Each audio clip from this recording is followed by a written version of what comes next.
Good day everyone. Today we are going to discuss about interior and exterior angles of a polygon. Our objective: derive inductively the relationship of exterior and interior angles of a convex polygon. Before we proceed to our main topic, let's have first this activity. Given the following polygons, determine how many diagonals will be formed using one vertex only. So given a triangle, how many diagonals can be formed coming from one vertex only? Very good. So we have 0 diagonal. How about on the quadrilateral? How many diagonals will be formed using one vertex only? Okay, we only have 1 diagonal. For the pentagon, we have, okay, 2 diagonals. And for the hexagon, we have 3 diagonals. Now, based on the given illustration, let us identify how many triangles are formed using the diagonals. So, nung kinat natin yung mga polygons natin by the use of the diagonals, meron tayong mga triangles na makikita. So, given the triangle, how many triangle do we have on the triangle? Okay, there are only one triangle in a given triangle. How about on the quadrilateral? How many triangles can be seen in a quadrilateral? Okay, there are 2 triangles.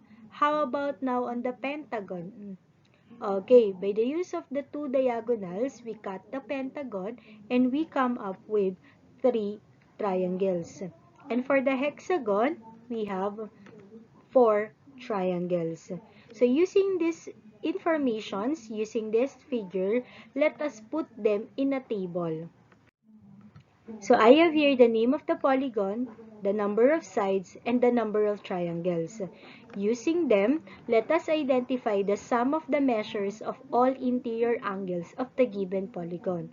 And for us to do that, let's take note that the sum of the interior angles of a triangle is 180 degrees. Ibig sabihin, kada isang triangle na meron tayo, ang sum ng angle sa loob ng ating triangle is equal to 180 degrees.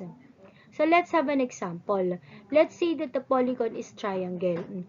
The number of sides of a triangle is 3, and the triangle formed in a triangle is 1. So isang triangle lang ang makikita natin sa triangle. So in that case, the sum of the measure of all interior angles of a triangle is equal to 180 degrees. Another is the quadrilateral. The number of sides in a quadrilateral is 4, and the number of triangles formed in a quadrilaterals are 2. Dahil meron tayong dalawang triangle sa isang quadrilateral, we have 180 degrees multiplied by 2, and that is 360 degrees. For the pentagon, we have the number of sides as 5, and we form the triangle as 3. So therefore, mayroon tayong tatlong triangle sa isang pentagon. So we have now the sum of the measure of all interior angles as 540 degrees. For the hexagon, we have the number of sides as 6, and the number of triangles formed in the hexagon is 4. So apat na triangle, we have now 720 degrees. Now, by the use of the information given to us, mapapansin natin na meron tayong pattern. Okay? So, let's say that the polygon that we have is n-gon. Meaning to say, we do not know what is the number of sides. Okay? So, kung hindi natin alam yung number of sides natin, how can we determine the number of triangles? So, kung mapapansin natin, dun sa triangle hanggang kay hexagon natin, may pattern yung number of sides and the number of triangles. Nagsusubtract lang tayo ng dalawa sa number of sides for us to get the triangles. So, in this case, if the number of sides is equal to n, we can say now that the number of triangles is n minus 2. So, from there, pwede na natin makuha yung sum ng measures ng interior angles ng isang polygon. And how are we going to do that? We say that the number of triangles multiplied by the 180 degrees, that's the sum of the interior angles. So 180 degrees multiplied by the quantity of n minus 2, which is the number of triangles, and that is now the sum of a polygon. So we could say, to find the measure of the sum of the interior angles of any polygon, this is now the formula that we're going to use. Sum is equal to 180 multiplied by the quantity of n minus 2, where n is the number of sides of a polygon. Let's have an example. Given a triangle, the number of sides in a triangle is equal to 3. So, isa-substitute lang natin siya dun sa formula natin na sum is equal to 180 multiplied by the quantity of n minus 2. That will become 180 times the quantity of 3 minus 2. 3 minus 2 is equal to 1 times 180. Therefore, the sum of the interior angles of a triangle is equal to 180 degrees. Another example that we have is the quadrilateral. So we all know that the sides of the quadrilateral is equal to 4. So we have now, we just simply substitute it to the given formula. So yung n, papalitan lang natin ng 4. So magiging 180 times the quantity of 4 minus 2. 4 minus 2 is equal to 2 times 180. Then, the sum of the measures of the interior angles of a quadrilateral is equal to 360 degrees. Another example is pentagon. Pentagon having 5 sides. So, we have 180 multiplied by 5 minus 2, and 5 minus 2 is 3 times 180. Then, the sum of the measures of the interior angles of a pentagon is equal to 540 degrees. Another one is hexagon. So, ang hexagon natin may 6 na sides. So, i-substitute lang natin siya dun sa given formula natin. So, 180 multiplied by the quantity of 6 minus 2. And 6 minus 2 is equal to 4 times 180. Then, the sum of the measures of the interior angles of hexagon is equal to 720 degrees. Now, to find the number of sides of a regular polygon given the sum of the measure of its all interior angles, we have the formula of n is equal to s over 180 plus 2, where s is the sum of all interior angles of a polygon. So, kung kaninang hinahanap natin ay sum ng interior angles ng isang polygon sa pamamagitan ng number of sides, ngayon naman baliktad. Hahanapin natin yung number of sides ng polygon gamit yung sum ng interior angles ng isang polygon. For example, let's say that the sum of the polygon is 180 degrees. Ilan kaya ang sides niya and what polygon is that? So, yung formula natin, papalitan lang natin yung s, which is the sum, ng 180 degrees. And then, we're going to divide by 180 and then add by 2.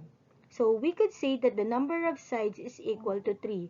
And that polygon is what we called triangle. Another example, let's say the sum is 360 degrees. So, we just simply substitute the sum to the given formula. 360 divided by 180, and that is equal to 2. Plus 2, and that is 4. 4 sides is equal to quadrilateral. Another example that we have is the sum of 540 degrees.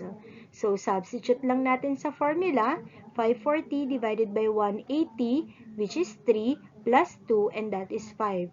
Ang tawag natin sa polygon na may 5 sides is pentagon. Another example, the sum is 720. So, same procedure. We just simply substitute the sum by 720, then divide it by 180, which is 4, and then add by 2, and that is equal to 6 sides. 6 sides is what we called hexagon. Now, The sum of the exterior angles of any polygon is equal to 360 degrees. Kung kanina ang pinag-uusapan natin ay interior angles, ngayon naman exterior angles.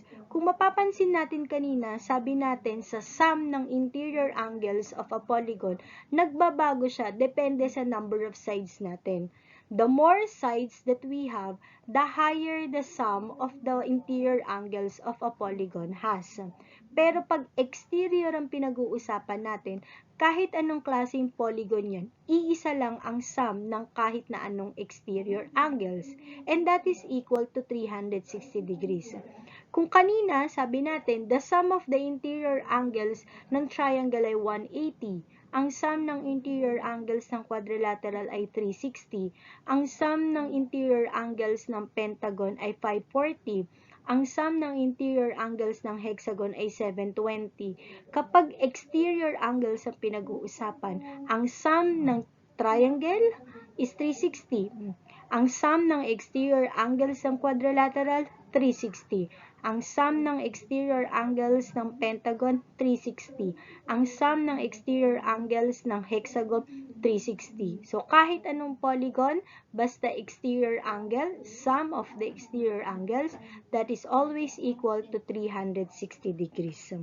And when we say exterior angles of a polygon, these are the angles formed when the side of a polygon is extended. So, let's say this is the triangle. So, pag sinabi nating exterior angle, yung isang side natin, i-extend natin. It's either dun sa isang side or dun sa kabilang side. Okay? Once na na-extend na natin siya palabas, may mabubuong angle. And that is what we call exterior angle. So, dahil meron tayong tatlong sides, ibig sabihin, meron tayong tatlong extended side. At yung extended sides na yun, may mabubuong angle. So, we come up with 3 exterior angles. Another we have is the hexagon. So, yung hexagon, i-extend lang natin yung mga sides niya. Kapag na-extend na natin dun sa, hindi siya both sides na i-extend ha, yung isang part lang ng side ang i-extend natin. Okay? So, dahil hexagon siya, 6 sides, ibig sabihin, meron tayong 6 na exterior angles. Now, to find the measure of each exterior angle of a regular polygon, we use the formula exterior angle is equal to 360 divided by n, where n is the number of sides of a polygon. So, gaya ng sabi natin kanina na kahit anong polygon yan, ang sum ng exterior niya is always 360 degrees. Para malaman natin kung anong sukat ng bawat isang exterior angle, we just simply divide the 360 by the number of sides of a polygon. So, for example, let's have the triangle. So, the triangle has 3 sides. And let us determine what is the measure of the exterior angle of a triangle. So, yung formula natin, 360 divided by n. So, we have 360 divided by 3 since the triangle has 3 sides. And therefore, we could say that the exterior angle has a measure of 120 degrees. Another one is the quadrilateral. So, sa quadrilateral natin, the sides is equal to 4. So, we just simply substitute it to the formula 360 divided by 4. And 360 divided by 4 is equal to 90 degrees. So, ibig sabihin, ang sukat ng exterior angle ng quadrilaterals ay 90 degrees. So, one more, we have the pentagon which has 5 sides. So, 360 divided by 5 and therefore, exterior angle is equal to 72 degrees. For the hexagon, we have 6 sides. Exterior angle is equal to 360 divided by 6. And we have 60 degrees for each exterior angle. Exterior angle and interior angle are linear pair, which means that the sum of the two angles is equal to 180 degrees. So, kung mapapansin natin, given yung ating polygon, let's say the triangle, nag-extend tayo ng isang side, meron tayong exterior angle na nasa labas ng polygon. Yung katabing angle niya na nasa loob, ang tawag natin sa kanya ay interior angle. At yung dalawang angle na yun, kapag pinagsama mo daw, ang sukat nila is 180 degrees. Which means they are supplementary. Okay? So, kung alam na natin yung exterior angle natin, madali lang natin mahahanap yung interior angle ng isang polygon. So, interior angle is equal to 180 minus exterior since they form linear pair. Okay? So, let's have an example. So, let's say that the triangle. Sa triangle natin, sabi natin kanina that the exterior angle of a triangle is equal to 180 degrees. Let us determine what is the measure of the interior angle using the exterior angle. So, we just simply subtract 180 by 120 and that is equal to 60 degrees. So, ibig sabihin, ang interior angle ng triangle ay 60 degrees. Another is the quadrilateral. Ang exterior angle natin, sabi natin kanina, is equal to 90 degrees. So, we just simply substitute it to the given formula. So, 180 minus 90. So, interior angle natin is equal to 90 degrees. Another one is the pentagon. The exterior angle of the pentagon is 72 degrees. So, ang interior natin, angle is equal to 180 minus 72 and that is equal to 108 degrees. For the hexagon, we have the exterior angle as 60 degrees. So, we have 180 minus 60 degrees. So, that is 120 degrees. Now, there is another way to find the measure of each interior angle of a regular polygon. This time, we're going to use naman po the sum of all interior angles. So, kung alam natin yung sum ng interior angles, we just simply divide it by the number of sides. So, kung ang sum ng ating isang polygon is equal to 180 degrees, i-divide mo lang siya kung ilang sides meron yung polygon na yon. And that will become the interior angles. Now, in case na hindi mo alam yung sum, you can use the formula of 180 multiplied by the quantity n minus 2 all over n, where n is the number of sides of a polygon. So, kapag hindi mo alam yung exterior, hindi mo alam yung sum ng interior angles, pwede mo naman pong gamitin itong second formula natin, which is 180 multiplied by the quantity of n minus 2 all over n, na kung saan ang kailangan mo lang malaman is the number of sides of the polygon. So, let's have an example. So, the triangle has 3 sides. So, by the use of the formula, papalitan lang natin yung n ng 3. So, that will become 180 multiplied by 3 minus 2 all over 3. So, 3 minus 2 is 1 times 180 is equal to 180. And then divided by 3, so we could say that the interior angles is equal to 60 degrees, which is the same dun sa ginawa natin kanina nung ginamit natin ay exterior angle. Another example is the quadrilateral. So, for the quadrilateral, we have n is equal to 4. So, formula natin, substitute lang natin yung 4. So, we have 180 multiplied by 4 minus 2 all over 4. So, we have 4 minus 2 is 2 times 180 is 360. Divided by 4, therefore, the interior angle of a quadrilateral is equal to 90 degrees. Which is the same dun sa ginawa natin kanina when we find the interior angle using the exterior angle. Another example that we have is pentagon. So, we all know that pentagon has 5 sides. So, i-substitute lang natin siya dun sa given formula natin. So, that will become 180 times the quantity of 5 minus 2 all over 5. I-simplify muna natin yung nasa parenthesis. So, that's 5 minus 2, which is 3. Then, multiply it by 180, that is 540. Then, divided by 5, then the interior angle of a pentagon is equal to 108 degrees. For the hexagon, we have 6 sides. So, i-substitute lang natin ulit dun sa given formula natin. We have 180 times the quantity of 6 minus 2 all over 6. Then, we have 180 times 4 all over 6. Then, 180 times 4 is 720. Then, divided by 6. Then, the measure of each interior angle of a hexagon is equal to 120 degrees. Okay, this time let us try this. Complete the table below. So given the polygon octagon, nonagon, decagon, undecagon, and dodecagon, let us determine the number of sides, the sum of the exterior angles, the measure of each exterior angle, the sum of the interior angles, and the measure of each interior angle. Okay? So, i-post mo muna tong video na to and then isolve mo siya. Once na may sagot ka na, pwede mo na ulit i-continue. Or, in case na hindi mo matandaan, pwede mong balikan ulit yung lesson kanina para mas masagutan mo siya ng tama.